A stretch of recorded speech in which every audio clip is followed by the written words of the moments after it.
말씀을 함께 공독해 올립니다. 사흘째 되던 날 갈릴리 가나에 혼례가 있어 예수의 어머니도 거기 계시고 예수와 그 제자들도 혼례의 청함을 받았더니 포도주가 떨어진지라. 예수의 어머니가 예수에게 이르되 저들에게 포도주가 없다 하니 예수께서 이르시되 여자여 나와 무슨 상관이 있나이까? 내 때가 아직 이르지 아니하였나이다. 그의 어머니가 하인들에게 이르되 너희에게 무슨 말씀을 하시든지 그대로 하라 하니라. 거기에 유대인의 정결 의식을 따라 두세 통 되는 돌 항아리 6이 놓였는지라.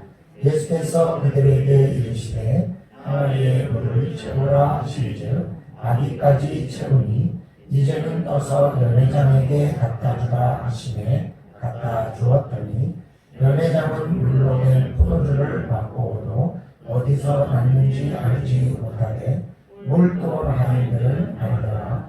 연회장이 신랑을 불러 말하되 사람마다 먼저 좋은 포도주를 내고 취한 후에 낮은 것을 내거늘 그대는 지금까지 좋은 포도주를 두었도다 하니라. 예수께서 이 첫 표적을 갈릴리 가나에서 행하여 그의 영광을 나타내시니 제자들이 그를 믿으니라. 그 후에 예수께서 그 어머니와 형제들과 제자들과 함께 가버나움으로 내려가셨으나 거기에 여러 날 계시지 아니하시니라. 아멘.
감사합니다.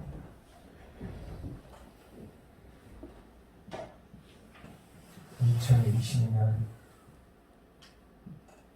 주의 은혜 강가로 오기를 원했던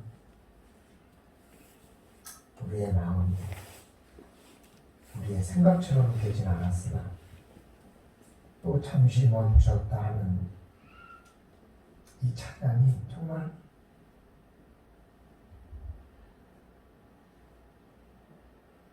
우리에게 은혜를 주심을 느끼면서 하나님 앞에 감사를 드립니다. 작은 멈춤이 우리에게 큰 은혜가 되듯 오늘 말씀 가운데 저희들의 마음을 붙잡아 주시고 위로하여 주시고 힘을 허락해 주시옵소서. 예수님의 이름으로 기도드리옵나이다. 아멘.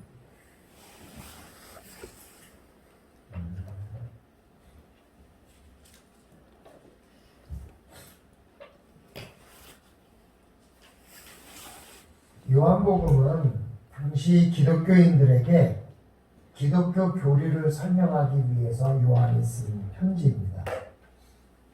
따라서 기독교의 진리 중에서 특별히 예수님의 신성을 강조하고 있습니다. 왜냐하면 그때는 예수님이 사람으로 태어났다는 걸 다 알고 있는 상황이기 때문에 굳이 예수님이 사람이다라는 건 강조하지 않아도 다 알고 있습니다. 근데 예수님의 신성을 강조하지 않으면 예수님이 그냥 단순한 인간에 불과하기 때문에 그의 부활이나 그의 기적이나 그의 하나님의 아들 되심에 대해서 믿을 수 없는 그런 그 상태가 되기 때문에 특별히 그가 왜 메시아인지를 밝히기 위해서 그가 행한 기적 중에서 7개의 기적을 특별히 요한은 채택해서 그가 정말 하나님의 아들입니다. 이런 주장을 하고 있습니다. 그래서 처음으로 예수님을 믿은 사람에게 우리가 읽히는 성경은 요한복음입니다.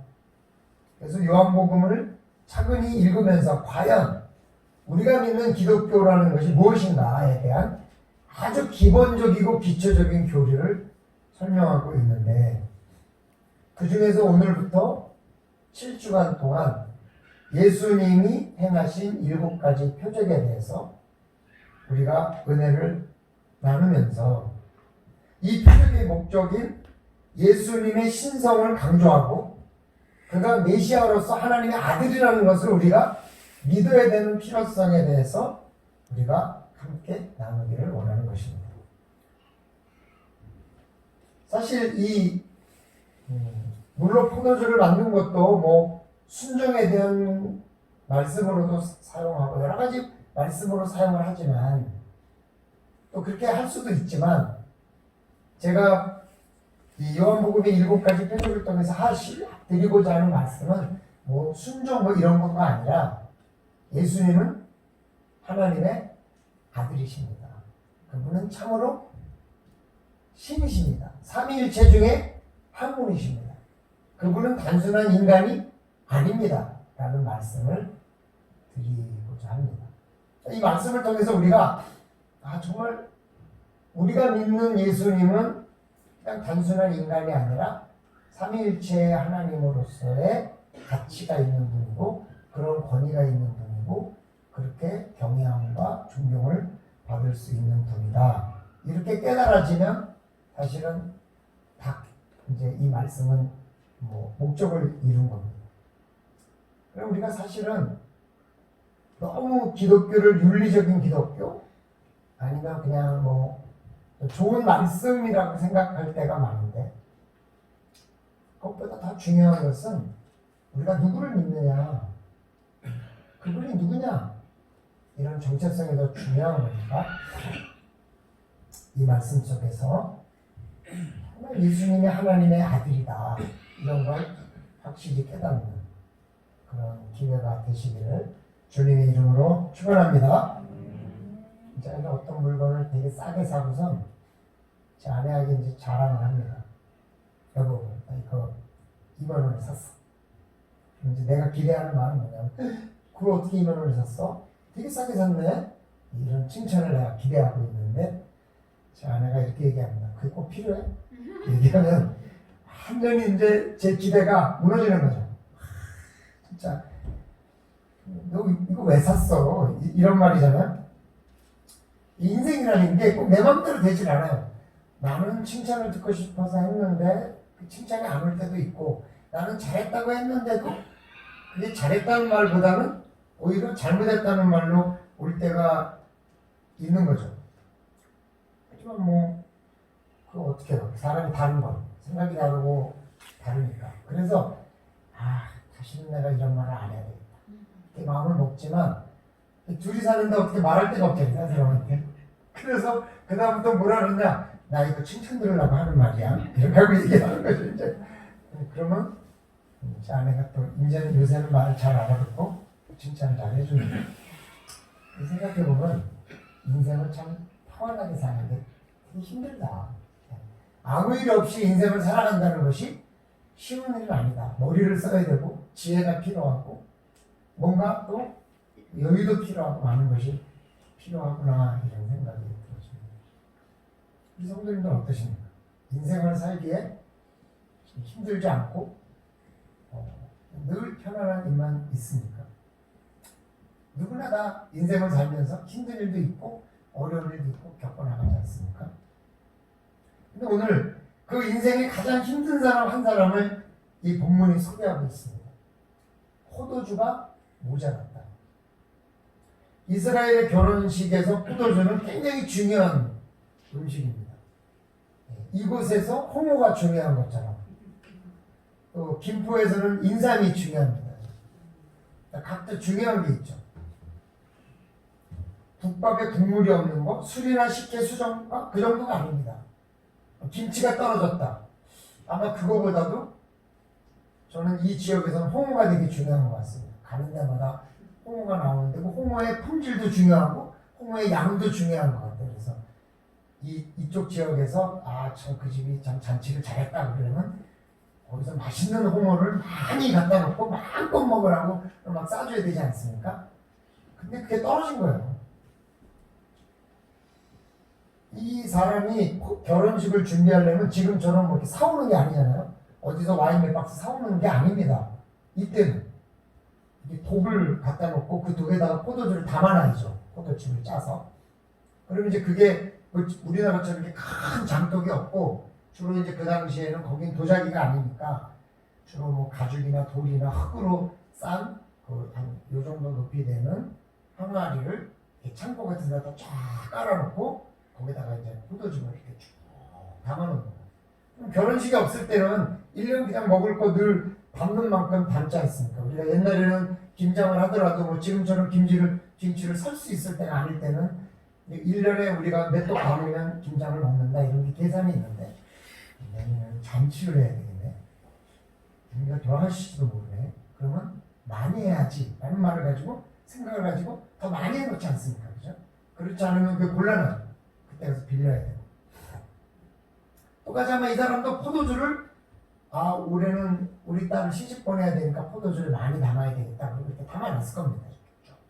담아놓고 잔치를 하는데 보통 잔치를 일주일 한단 말이에요. 그럼 잔치를 일주일 동안 하면 처음에는 포도주를 이제 막 내는데 한 이틀 지나고 나서 이게 7일에 이틀이면 한 11항아리쯤 비워줘야 되는데 이게 15항아리가 비었네. 그럼 나머지는 어떻게 해? 모자라잖아요. 그럼 어떻게 하겠어요? 나눠서 물을 붓겠죠. 근데 맛이 점점 떨어지겠죠. 마지막 하루 이틀 남으면 대책이 없으니까 포도주 요만큼의 물을 잔뜩 부어가지고 주겠죠. 그러니까 처음에는 맛있는 게 나오다가 나중에는 점점 맛이 없는 게 나오는 거예요. 그래서 오늘 본문 마지막에 보면 다른 사람들은 다 처음에는 맛이 없는 걸 주다가 맛있는 걸 주다가 나중에 맛이 없는 걸 주는데 왜 어떻게 더 맛있는 게 늦게 나오느냐, 이런 말을 하는 거예요. 근데 그걸 계산하고 하지 못했을 만큼 그것도 다 떨어진 거예요. 이제 포도즙이 떨어졌다. 기왕이면 넉넉히 담았으면 얼마나 좋겠어요. 그런데 한번 물어봤을까요? 작년에 자네 딸 결혼식 할 때 포도주를 얼마나 담가서 했는가? 아우, 지금 뭐 몇 통 담았어.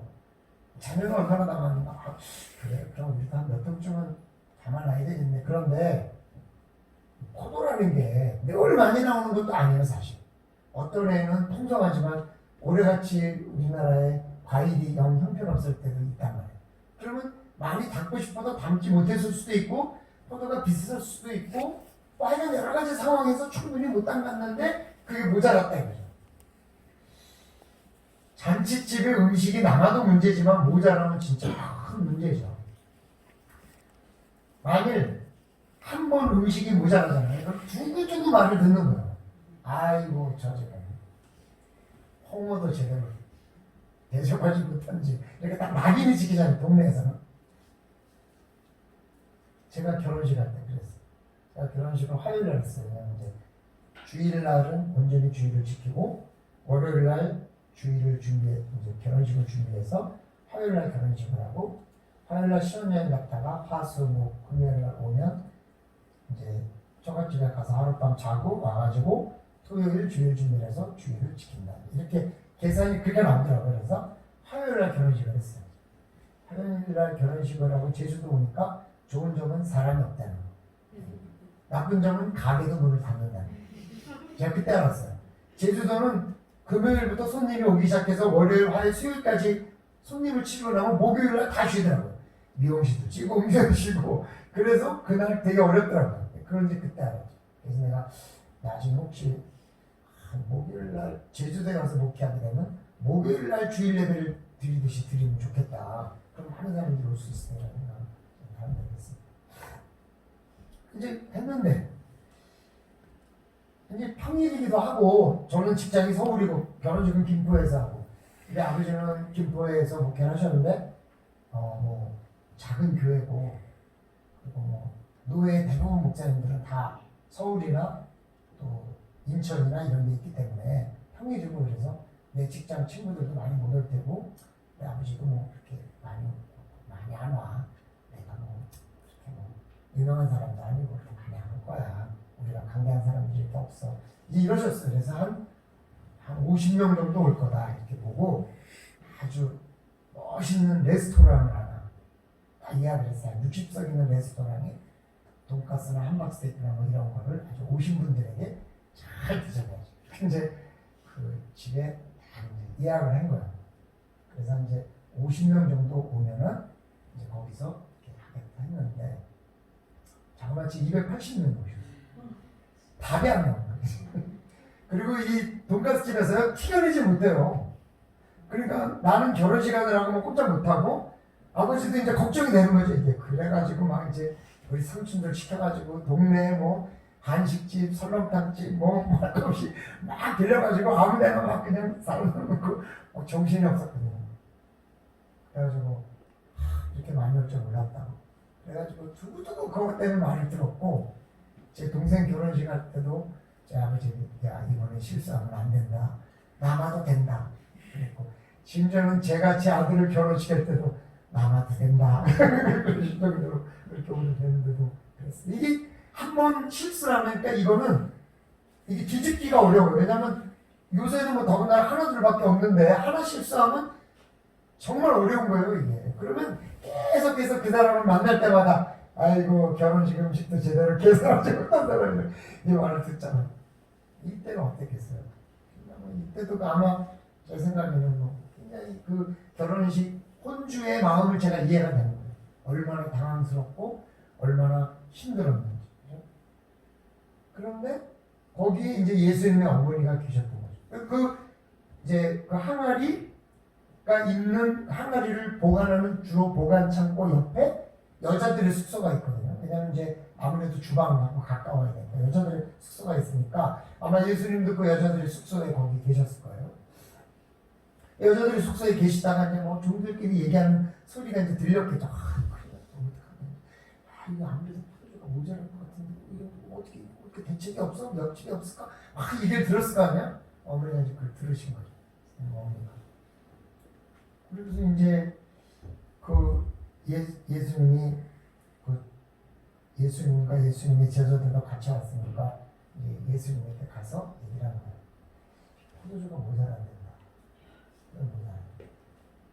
근데 어떤 학자는 어머니가 예수님 보러 물로 포도주를 만들라는 뜻은 아니고, 저는 그 말이 맞는 것 같아요. 이 어머니가 예수님을 뭘 어떻게 알아? 이게 첫 번째 표적인데, 그러니까 네가 만들어라가 아니라, 야, 이게 떨어졌댄다. 너 축의금 가져왔지 않냐? 그거 좀 빨리 줘가지고 어디 대책을 마련하게 해라. 뭐 이런 정도의 뉘앙스로 뭔가 좀 설명을 한 거죠, 그냥. 이제 했는데 예수님의 대답이 뭐냐면, 내 때가 아직 이르지 않았다. 그 얘기는 뭐예요? 나는 할 수 있으면 표적밖에 할 게 없다, 이런 거잖아요. 아마 예수님 어머니가 눈이 번쩍 뜬 거죠. 오? 그런 능력이 있을 수 있겠구나. 네? 그러니까 이제 종들에게 그가 시키는 대로 해라. 그리고 어머니는 떠나신 거죠. 그리고 이제 예수님이 그 상황 속에서 있는 거죠. 사실 이 말씀 속에서 한 가지 참 내가 꼭 드리고 싶은 이야기는, 상황이 다급해진 사람은 거의 생각이 없습니다. 그러면 옆에서 누군가 도와줘야 될 사람이 필요해요. 그게 예수님의 어머니였던 거예요. 우리도 정작 내가 어떤 어려움을 당하면요, 내가 해결할 수 있는 상황이 잘 안 떠올라요. 왜냐면 당황하고 스트레스 받고 고민이 되면 이 문제를 어떻게 해결하는 게 좋을지에 대한 아이디어가 그만큼 안 떠올라요. 왜냐면 이게 이 생각이 제한되기 때문에. 그래서 사실은 객관성을 유지하려면 주변에다가 자꾸 물어봐야 되는 거예요. 나 이런 일이 있는데 이거 어떻게 해결하면 좋을까, 이렇게.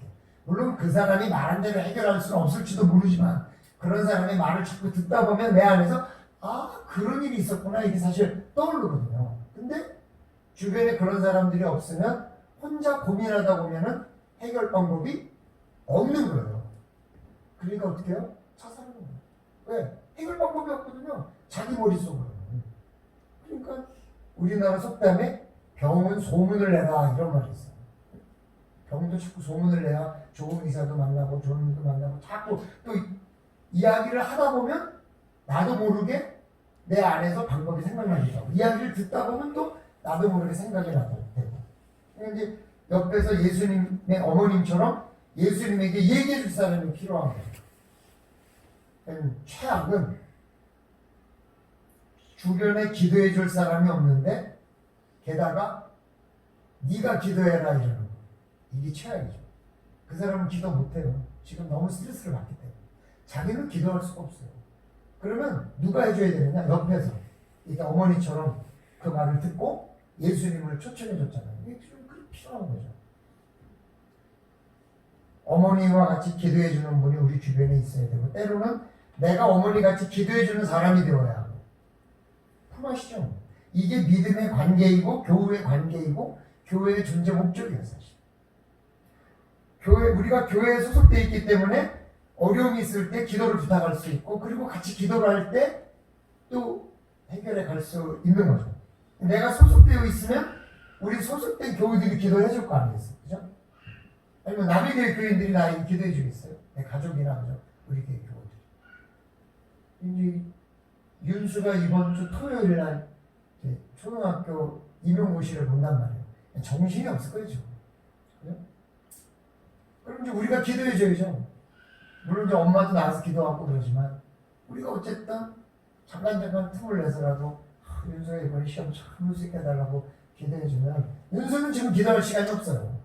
한데 보기도 바쁜데 내가 윤수 보러 야 기도하러 1시간씩 해, 그러면 목사님 정신 나갔어요, 이럴 거예요. 우리가 같이 기도해 주는 거죠. 그런 게 말하자면 교회의 존재 목적이고, 또 꼭 목적이라고까지는 말할 수 없지만 교회의 존재 이유고 존재 유익이라는 거죠. 예수님의 어머니의 부탁을 들은 예수님이 이상한 말씀을 하는 거죠.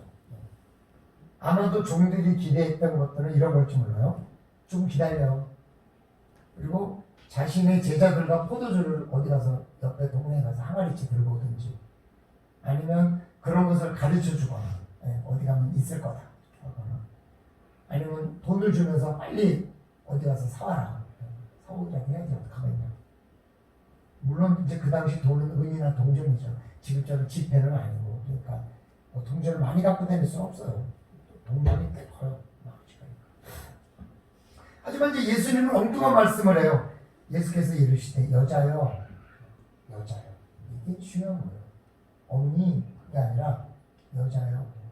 그럼 이제 어머니가 이제 예수님이 어머니의 아들로서의 인간으로서가 아니라 여자여 함으로써 이제 하나님의 존재의 의미로 자기 자신이 돌아오는 거예요.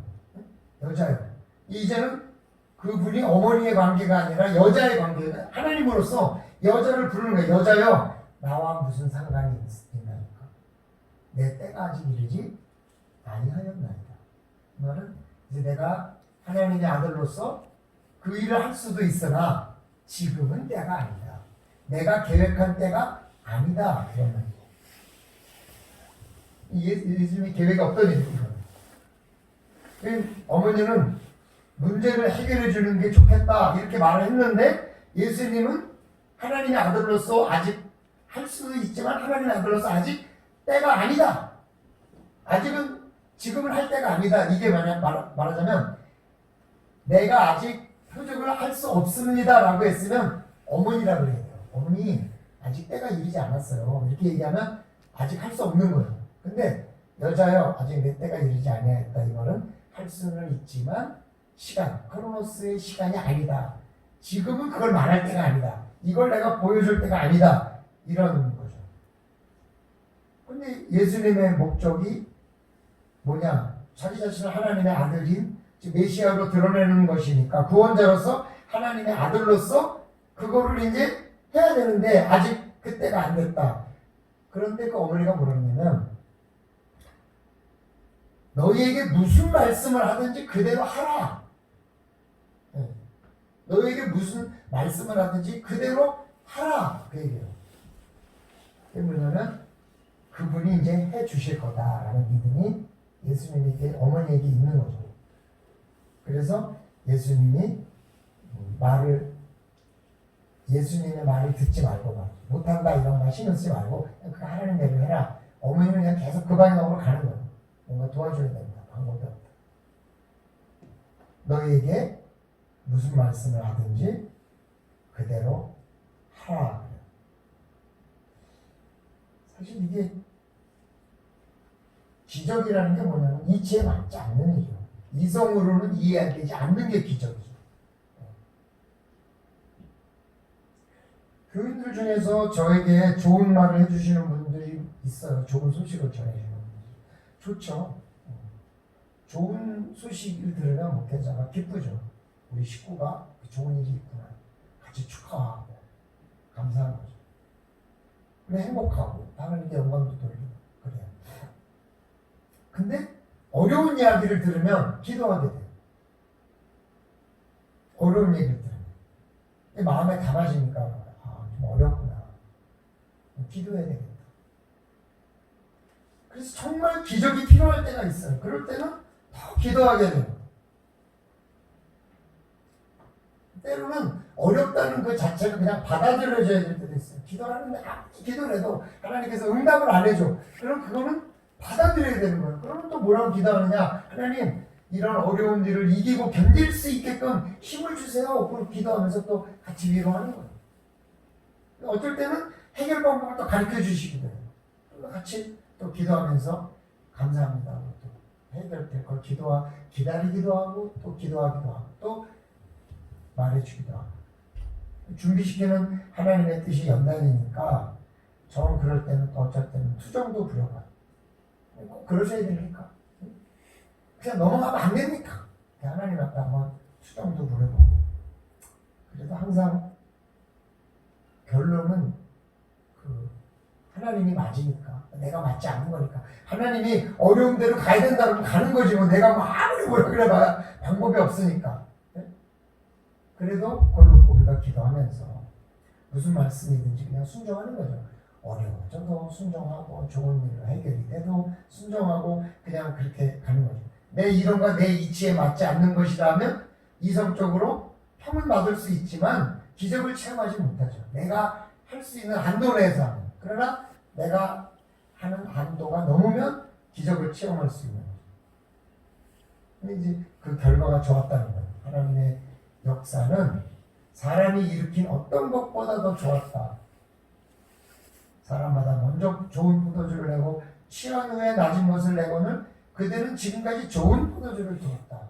예수님의 기적이 더 좋은 것이었다. 그러니까 그냥 적당히 땜빵하는 게 아니라 훨씬 더 좋은 것으로 채워주셨다. 이 말이죠. 예수님이 일으켜주시는 물로 포도주를 만든 사건. 이게요. 예수님께서 아무것도 안 했어요. 뭘 붓고 지은 것도 아니고 뭘 거기다 부은 것도 아니고 뭘 흔든 것도 아니고 그냥 물을 갖다 채우라, 갖다 주라. 그냥 그렇게 말로 물이 포도주가 됐어요. 이 세상에 누구도요 말로 해결할 수 있는 사람은 오직 한 분밖에 없어요. 하나님. 말로 이 세상을 창조하셨어요. 그리고 그 말이 역사하시는 게 있는 거예요. 우리는 말을 한다 그래서 그게 되면 얼마나 좋겠어요. 네. 그리고 우리 인간은 말로 할 수가 없어요. 뭔가를 해야 돼요. 네. 근데 예수님이 지금 첫 번째 표적을 어떻게 보여주셨는가? 말로 끝내셨어요. 부어라, 갖다 줘. 이게 예수님께서 하나님의 존재와 동급입을 지금 보여주시는 기적과 같은 역사예요. 하나님께서 말씀으로 이 세상을 창조하셨어요. 몰라요. 어떻게 됐는지 몰라요. 그러나 빛이 있으라 그럴 때 빛이 있었고 모든 것이 모이라 그러면 모였고 흩어져라 그러면 흩어졌어요. 이게 하나님의 말씀의 능력이에요. 그리고 오늘 예수님께서 그렇게 말씀을 하신 거예요. 부어라, 갖다 줘. 내가 하나님과 같은 레벨이다. 이걸 지금 예수님께서 보여주시는 거예요. 그리고 사람들이 그걸 보고 깜짝 놀라는 거예요. 이거는 우연일 수도 없고 아무것도 무슨 근거가 없는 거예요. 사람들은 모르는데 누구는 알아요? 똥은 하인들은 아는 거죠. 물을 분명히 부었는데 빈통에다 퍼 가져갔는데 포도주가 됐어. 어떻게? 말. 왜? 그분이 하나님의 아들이고 하나님과 삼위일체의 동급이시기 때문에 말씀으로 역사를 일으켜 주시는 거예요. 우리는 그 예수님을 하나님이라고 믿는 거예요. 그게 믿음이고 그게 신앙인 거예요. 뭐 우리가 뭘 좋아지려고 온 게 아니에요. 뭐 복 받으려고 오는 게 아니에요. 우리는 뭐 하려고 하는 게 아니야. 예수님이 부활하셔서 우리의 모델이 되시고 우리가 그분을 믿으면 그분이 말씀으로 우리를 천국으로 인도해 주실 거라는 믿음을 가지고 오는 거예요. 그게 말씀의 역사입니다. 이 말씀은 뭐 여러 가지 비유를 댈 수 있으나 가장 중요한 핵심은 바로 이거예요. 말씀으로 물로 포도주가 되게 하신 그 능력을 가지신 예수님은 하나님과 동등됩니다. 그는 하나님의 아들이다라는 걸 오늘 확실하게 증거를 보여주시는 거죠. 다만 종들만 알 수 있는 협소하고 작은 장소에서 보여주시고 왜요? 아직 때가 이르지 않았기 때문에. 다른 기적들은 많은 사람들이 있는 500여 같은 건 5,000명이 내서 보여주셨어요. 그러나 이것은 그렇지 않았어요. 물론 소문은 났어요. 우리는 예수님은 하나님과 같은 신성에 하나님과 동등됨을 가지고 계신 그런 말씀으로 역사를 일으키신 분이다 라는 것을 우리가 믿고 그분이 보내신 성령님을 통해서 그 말씀의 역사를 지금도 이루어가고 있는 하나님의 자녀들입니다. 그래서 우리는 우리의 말을 성령님이 들으시고 이루셔 가십니다. 우리는 언제나 축복하고 좋은 말하고 헌혈 은혜로운 말을 해야 되는 거예요. 왜? 그 말의 역사가 하나님의 자녀로 수 있기 때문에. 그냥 우리는 좋은 말이에요. 사랑하는 성도들, 오늘 예수님께서 아직 때가 이르지 않았지만 보여주신 것은 내가 바로 하나님의 아들이다라는 것의 증거입니다. 그 증거 안에서 우리가 믿는 예수님에 대한 하나님 되심을 분명하게 믿고 그 믿음 안에서 승리하시는 주의 백성들이 되시기를 주님의 이름으로 축원합니다. 하나님 고맙습니다. 우리 예수님께서 말씀으로 역사하심을 보여주시고 그 역사하심에서 하나님의 아들이심을 보여주셨습니다. 그 당시 많은 사람들은 그것을 보고 그분이 메시아임을 믿었고 그래서 많은 역사들을 이루어냈습니다. 주님, 마지막 때의 믿음을 보겠느냐 하는 말씀처럼 요즘은 정말 우리가 하나님을 믿고 예수님을 믿고 성령님을 믿고 있는가 궁금해질 만큼 예배에도 말씀에도 교회에도 신학에도 많은 부분이 흔들리고 있음을 우리가 알 수 있습니다. 주님, 우리 성도님들은 예수님이 하나님의 아들이심을 분명히 믿고 그 믿음 안에서 늘 승리하시는 주의 백성들이 되기를 간절히 원합니다. 도와주시옵소서. 예수님의 이름으로 기도드리옵나이다.